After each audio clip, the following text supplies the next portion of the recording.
Okay, the book was really written to limit the arguments that we all often engage in. One, Africa's future is dependent on the past, that for some reason we are underdeveloped because our past condemned us to be underdeveloped. So each year you go forward, you are still stuck in what happened yesterday. And we can't change what happened yesterday. So in looking for an industry that did not have the colonial head or colonial baggage, if we talk about mining, one can argue that God made minerals, but the people who exploited the minerals, extracted them, processed them for value, were foreigners in the definition of what Africa is. So they acquired a natural advantage by virtue of the past. So we have that disadvantage of the past. So if I were to look at a 20-year-old South African, still one would argue in the same classroom after failing matric that I failed because of apartheid.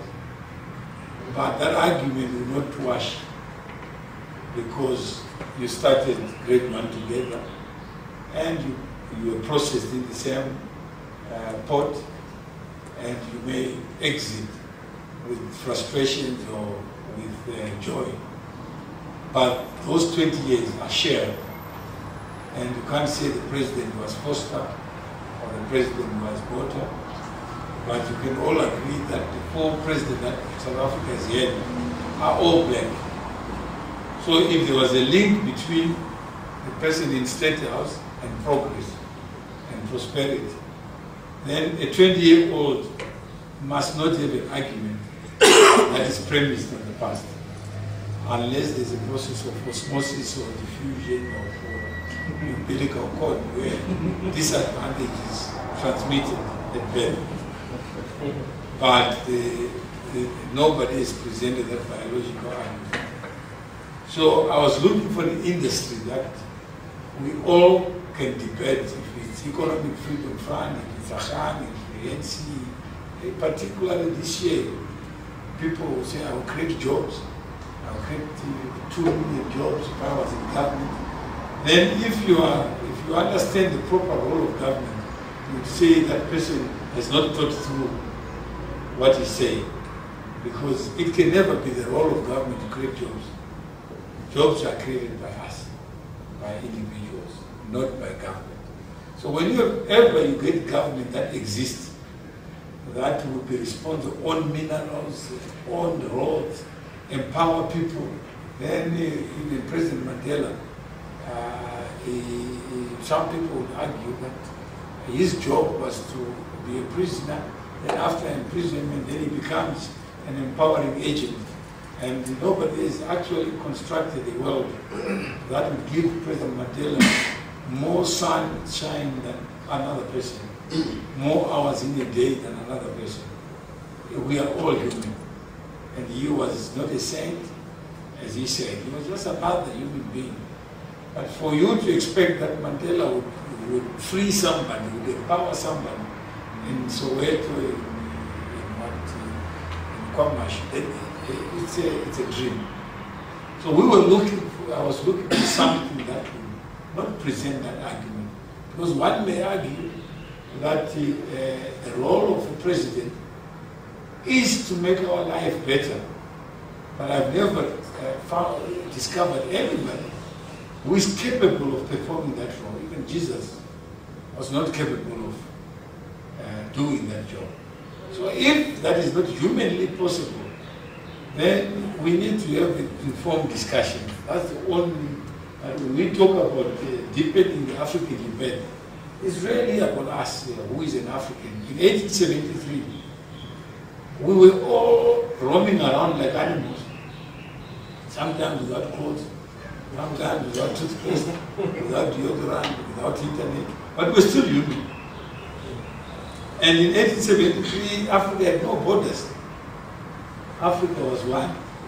So if Africa was one, then really if we look back and turn back the clock, we may find that the reason why Africa was one was maybe because the concept of what it means to be African was more elastic, more fluid than how we define it today. So when you say somebody is South African, what really do you mean?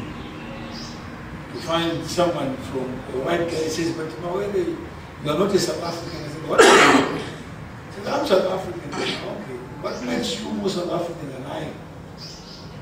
She said, no, because I'm born here. I said, okay, a lion that is born here, does it have a better claim than a lion that is born in Mozambique? Because if the two meet and the Mozambican one is stronger, the other one will be finished.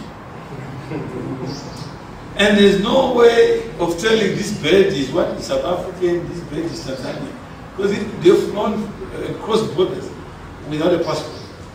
It is only human beings who create governments, who create these platforms to exclude, not to include. So in looking for something that unites, I think somebody then came up with 1873. That if we were to look back, in 1873, no African could claim that they were colonized.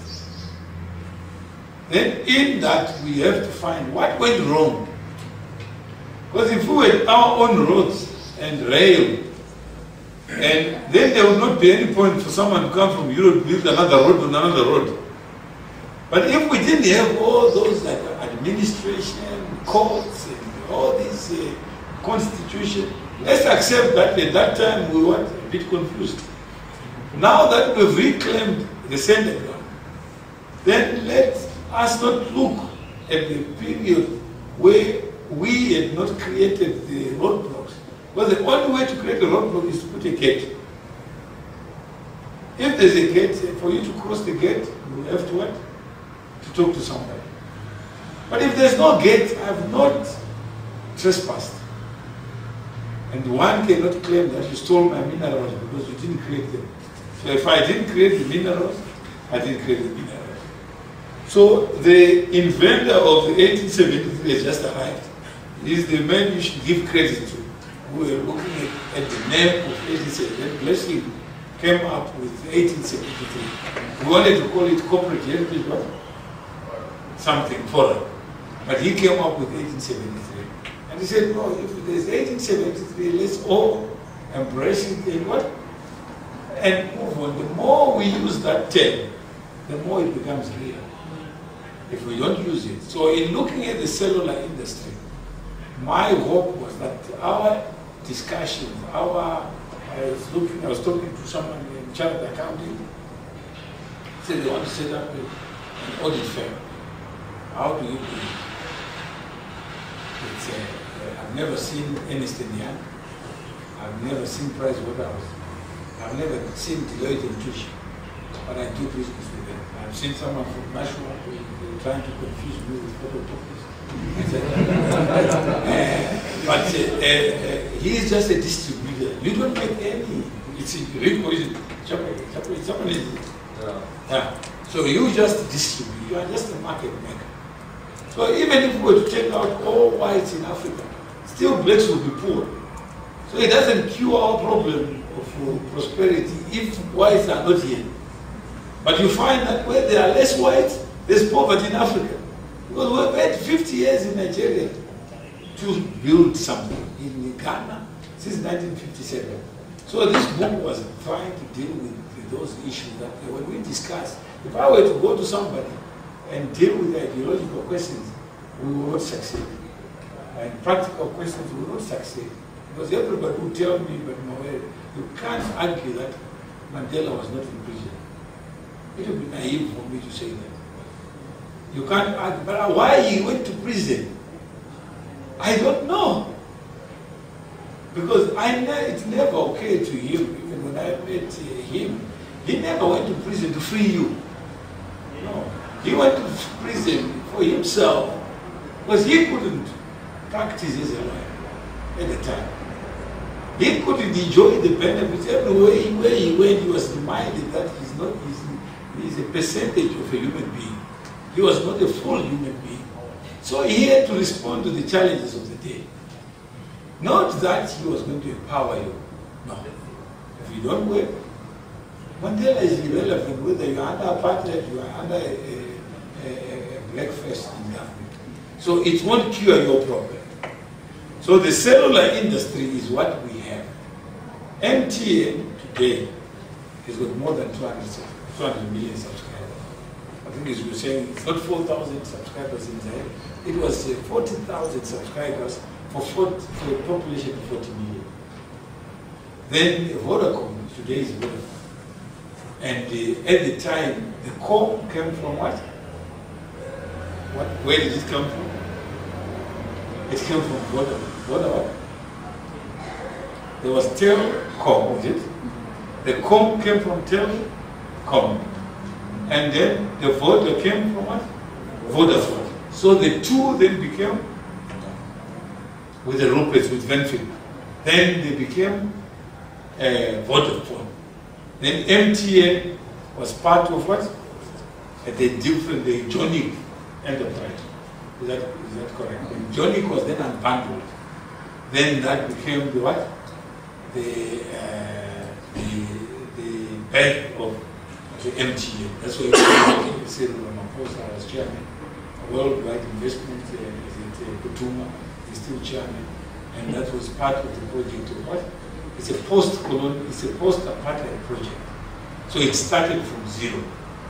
So it's also 20 years old. It doesn't have the hang-ups. But today it's flying all over the African continent.